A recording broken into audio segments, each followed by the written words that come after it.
Assalamualaikum warahmatullahi wabarakatuh. Apa kabarnya anak-anak? Semoga sehat selalu dan siap untuk mengikuti pembelajaran tematik hari ini. Pada hari ini, kita akan belajar tematik tema 3, peduli terhadap makhluk hidup. Subtema 3, ayo cintai lingkungan. Pembelajaran 1, yaitu muatan pelajaran yang pertama adalah muatan Bahasa Indonesia KD 3.3, mengamati siswa untuk mampu melakukan suatu wawancara berkelompok dengan percaya diri. Selanjutnya muatan IPA KD 3.8, mengamati siswa untuk menjelaskan manfaat sumber daya alam di sekitar dengan benar.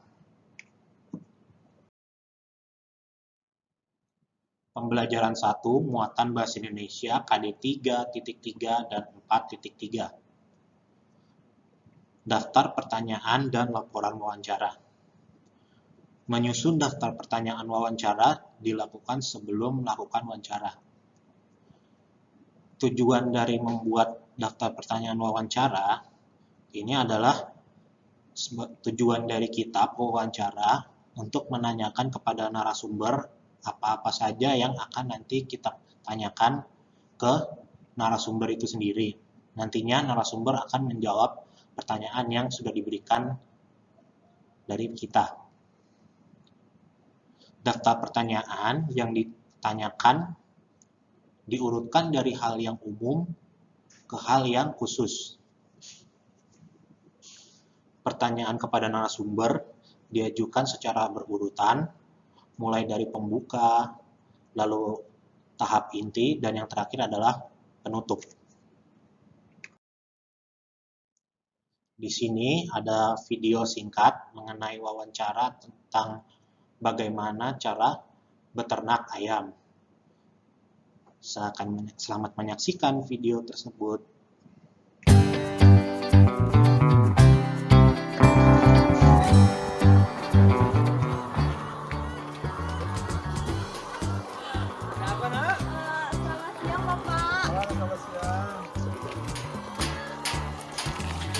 Ada apa, Nak? Maaf Bapak mengganggu waktunya. Enggak apa-apa. Saya dari Fakultas Ekonomi dan Bisnis Universitas Mataram. Di sini saya akan menanyakan sedikit beberapa pertanyaan seputar bisnis Bapak ini. Apakah Bapak tidak keberatan? Oh, tidak sama sekali, Nak. Tidak.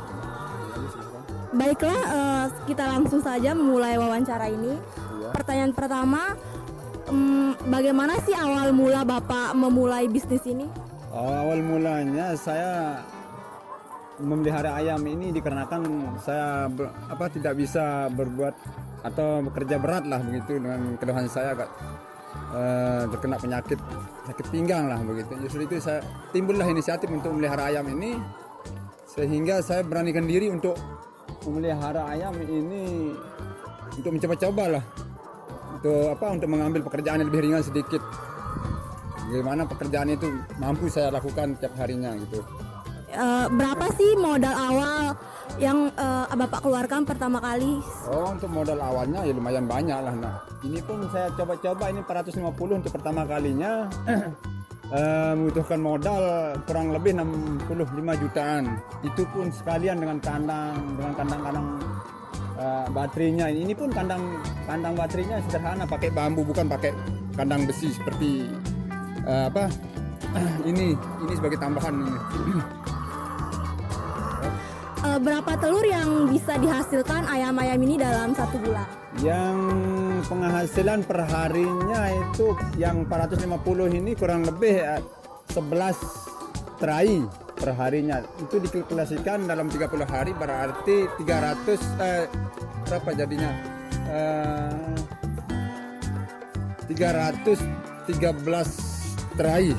Nah, dengan harga per traynya itu 40.000, sehingga per harinya itu dapat menguntungkan, per bulannya menguntungkan berapa kan nggak salah itu. Ya dikalkulasikan itu saja lah. Pertanyaan selanjutnya, dalam bisnis ini kan diperlukan biaya-biaya tambahan seperti untuk suntikan, vaksin, dan lain sebagainya lah. Ya dalam 1 bulan Pak, kira-kira berapa sih biaya yang diperlukan untuk itu semua? Kalau dikalkulasikan kesimpulannya itu untuk pakan dengan vaksin itu sekalian untuk pakan per bulannya saja itu untuk bisa mencapai kurang lebih 15 juta. Itu pun sekalian yang vaksin 15 juta per bulan. Itu. Pertanyaan terakhir nih. Apa saja sih kendala yang dihadapi selama menjalankan bisnis ini? Oh, kendala yang saya hadapi selama menjalani bisnis ini di saat harga pakan lagi melonjak tinggi naik gitu. Semua jagung seperti dedak itu naik. Kenapa begitu telurnya bersamaan agak berseberangan dengan harga pakan? Harga telur naik turun, harga pakan melonjak gitu. Itu sudah jadi kendalanya bagi saya sebagai pemelihara ayam ini. Untuk pebisnis mula yang ingin merintis bisnis seperti Bapak ini, apa sih saran-saran yang dapat Bapak sampaikan? Untuk apa?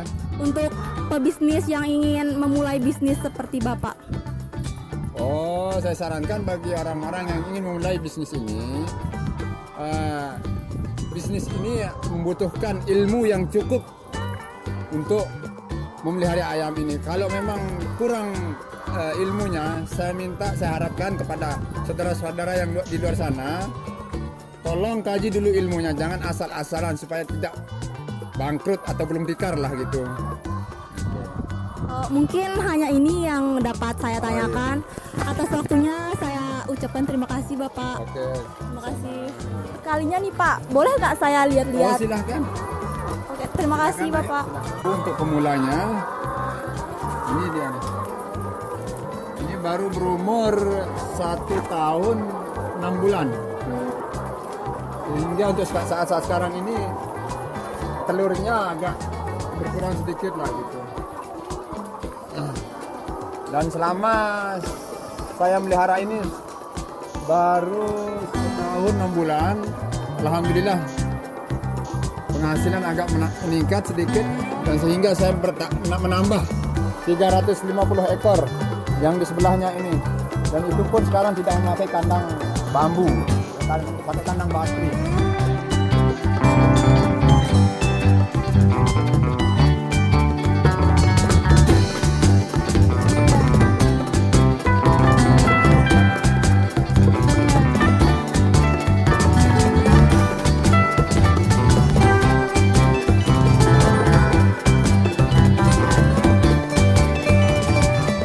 Jadi bagi kalian para pebisnis pemula yang ingin merintis bisnis seperti Bapak Suhandi ini, yaitu bisnis ayam petelur, kalian disarankan untuk lebih mempelajari terlebih dahulu bagaimana sih cara merawat ayam yang baik dan benar supaya nantinya tidak terjadi kegagalan.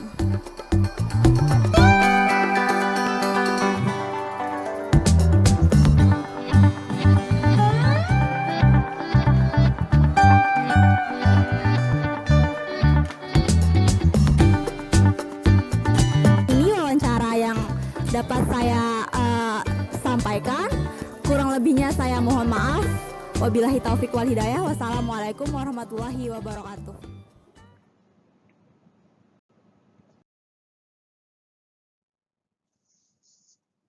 Iya, oke. Itu dia tadi video singkat mengenai wawancara cara beternak ayam.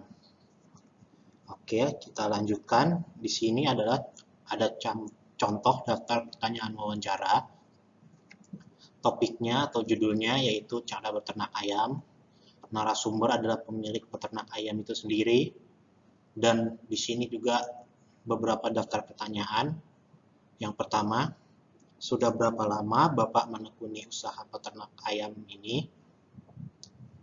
Yang kedua, apa saja yang harus diperhatikan dalam melakukan peternak ayam ini? Dan yang terakhir, bagaimana proses untuk memanen telur ayam ini?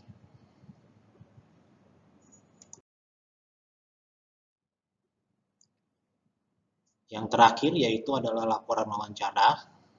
Laporan wawancara sebaiknya memuat bagian-bagian berikut. Seperti yang pertama, topik wawancara, yaitu judul wawancara. Yang kedua adalah narasumber. Yang ketiga adalah pewawancara kita sendiri. Yang keempat, waktu dan tempat wawancara, pelaksanaan dari wawancara itu sendiri. Yang kelima, hasil wawancara. Dan yang terakhir adalah kesimpulan. Oke. Setelah tadi kita menyaksikan video dan beberapa materi yang sudah Bapak berikan, Bapak ada tugas, yaitu buatlah suatu wawancara singkat, kemudian buatlah laporan dari wawancara tersebut.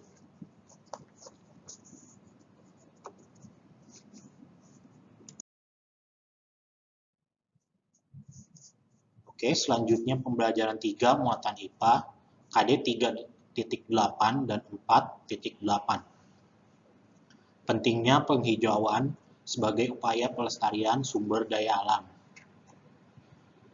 Pelestarian sumber daya alam dapat kita lakukan dengan melakukan penghijauan di sekitar kita.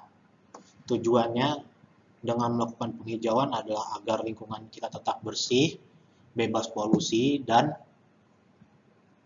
nyaman untuk dipandang. Penghijauan bertujuan untuk menjaga lingkungan dari berbagai macam kerusakan. Membenahi tanah bekas galian pertambangan atau memupuk tanah untuk mengembalikan kesuburan tanah.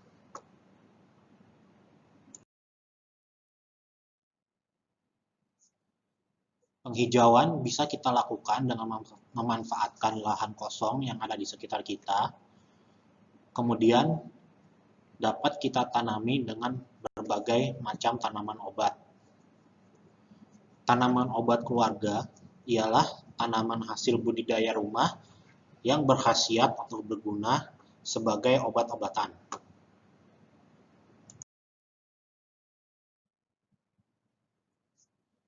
Tanaman obat keluarga biasanya kita tanam di halaman rumah, di kebun, atau lahan atau ladang yang tidak terlalu luas. Manfaat tanaman itu sendiri adalah memenuhi keperluan keluarga akan obat-obatan sederhana dengan mudah dan praktis. Jadi kita tidak perlu lagi pergi membeli obat ke apotik atau toko obat yang letaknya sangat jauh dari rumah.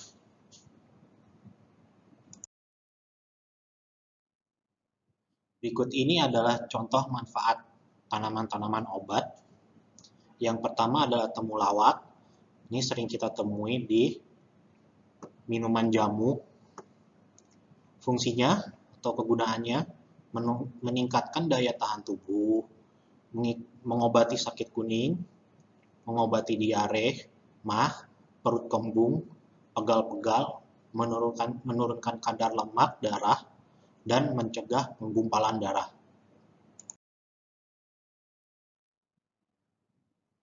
Selanjutnya ada daun sirih. Kegunaannya untuk mengobati batuk, lalu sebagai obat antiseptik dalam kurung membunuh kuman. Yang ketiga mengobati mimisan, yaitu gejala yang sering kita lihat mengeluarkan darah dari lubang hidung. Dan yang terakhir sebagai obat kumur.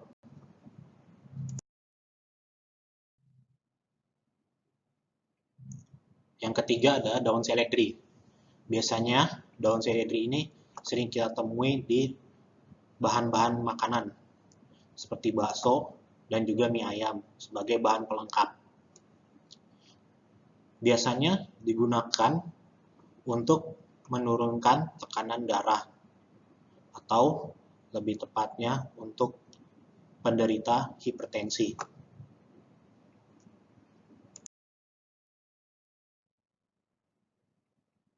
Yang keempat ada jeruk nipis. Fungsinya atau kegunaannya mengatasi suara serak, batuk, dan bau badan. Yang kedua menambah nafsu makan. Yang ketiga mencegah rambut rontok dan ketombe. Dan yang terakhir mengobati flu dan demam.